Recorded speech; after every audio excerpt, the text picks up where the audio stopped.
Although the current housing market is definitely a seller's market, many people are looking to purchase a home due to the astronomical rent increases all across the country. If you are one of the many people who are looking to purchase a home right now, it's really important that you understand that there are certain things that may prevent you from getting approved for a home loan. In this video, I'm going to give you 6 reasons why your mortgage loan may be denied.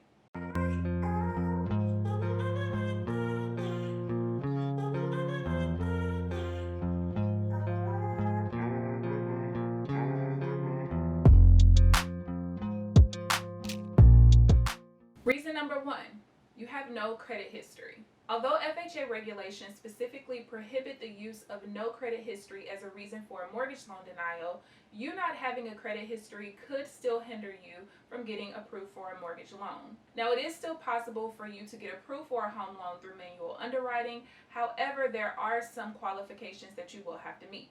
I'm going to link down in the description box the document that I'm reading directly from HUD, which is a government agency.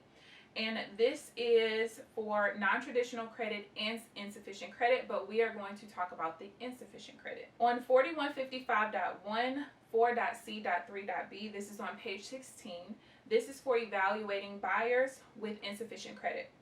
When evaluating a buyer with no credit references or only Group 2 references as outlined in HUD 4155.1, 1.c.5.f, a satisfactory credit history at least 12 months in duration must include A, no more than one 30-day delinquency on payments due to any Group 2 reference, and B, no collection account/court records reporting other than medical filed within the past 12 months. On page C, it continues, and it talks about the qualifying ratios for buyers with insufficient credit. To enhance the sustainability of home ownership for buyers with insufficient credit histories, the qualifying ratios A are computed only on those buyers occupying the property and obligated on the loan. Non-occupant co-buyers may not be included. And B, the qualifying ratios may not exceed 31% for the payment to income ratio and 43% for the total debt to income ratio. It's important to understand that compensating factors are not applicable for buyers with insufficient credit references. It goes on to continue to talk about the cash reserve requirement for buyers with insufficient credit as well. Buyers should have 2 months of cash reserves following mortgage loan settlement from their own funds. No cash gifts from any source should be counted in the cash reserves for buyers with insufficient credit histories. So as you can see, it is possible for you to get approved for a loan if you do not have a credit history. However, the likelihood of doing so is kind of slim when you compare it to someone who just has good credit, has the income that they need, etc. Reason number 2 that you can get denied for a home loan also has to do with your credit, but this time we're not talking about no credit history. We're talking about the fact that you might have too low of a credit score. Typically for a conventional loan, you have to have a credit score of at least 620, and for an FHA loan, it is 580. Now, even though you can get approved for a home loan, an FHA loan at least, at a 580 credit score, I would highly suggest that you try to get your credit score as high as possible before you get approved for a home loan and you close on your loan. Here is why. As you can see from the example that I have here on the screen, the higher your credit score, the lower your interest rates, and the less money that you pay over time in interest. People have to remember that just because you can get approved for something doesn't mean that you should do it. You should always make sure that you have the best terms possible, and it is impossible to do that when you have a low credit score. The third reason you may not be approved for a mortgage loan is because you have a high debt to income ratio. To calculate your debt to income ratio, this is what you're going to do. The first thing you're going to do is you're going to add up all of your monthly bills. That includes your rent, any car payments or any other types of loans, any credit card payments, or any other payments towards any debts that you have. Next, what you're going to do, you're going to take the total sum that you just came up with when you added up all your monthly bills, and you're going to divide it by your gross monthly income. Your gross income is the amount that you make before taxes are taken out. Now, this part is a little bit controversial, at least for me, because one of the things that I never ever liked when it came to getting approved for any type of debt is the fact that they go based off of your gross income.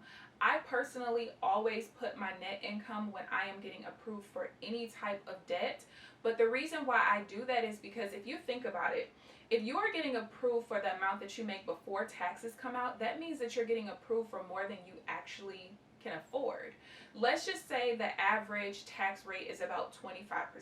That means that you're taking home 75% of the income that you earn. Well, if you are getting approved for 100% of the money that you make, but you're only taking home 75%, that means that you're actually, like I said, getting approved for more than what you can actually afford, because you can only afford what you can pay out after taxes are taken out of your money. So for this second part, it's up to you. You can either use your gross income, or if you want to play it safe, I would highly suggest that you use your net income for that part. So after you've added up all of your bills and you have divided that by your gross monthly income or your net monthly income, the result is your debt to income ratio in the form of a percentage. Typically for home loans, lenders require that your debt to income ratio be less than 43%, but many lenders prefer for your debt to income ratio to actually be below 36%, with no more than 28% going towards your mortgage. Reason number 4 you may get denied for a home loan is that your income is too low for the amount of house or the purchase price that you are trying to get approved for. Now that one kind of ties into the debt to income ratio. However, you could be someone who does not have any debt, like me, and if your income is still too low for that property, you could get denied for that home loan. Reason number 5 you may get denied for a home loan is that you've had a recent job change. Many lenders would prefer for you to be at your job for at least 1 to 2 years before taking that into consideration, especially if they look at your job history and they see that you kind of hop around a lot. Now you could possibly still be approved for a home loan even if you've had a recent job change. Some lenders will still approve you, especially if, let's say, you started your new job 3 months ago. However, when they look into the rest of your job history, you stayed at your previous job for 5 years, the job before that another 6 years. They just don't want to see that you hop around every few months, because of course they want to make sure that you have the stability needed to pay them back for the loan that they give you. Reason number 6 you can get denied for a home loan is that you have insufficient funds for a down payment. If you are someone who is looking to purchase a home with an FHA loan, the typical down payment amount is 3.5% of the purchase price. However, if you are a first-time home buyer, there are many programs that you can go through if you do not have the down payment money to try to get assistance for that. As far as a conventional loan goes, typically you see 20%, but you can get as low as a 3% down payment when it comes to a conventional loan. That all depends on different requirements and if you meet them. Now, of course, there are many other reasons you can get denied for a home loan. These are just 6 of the main reasons.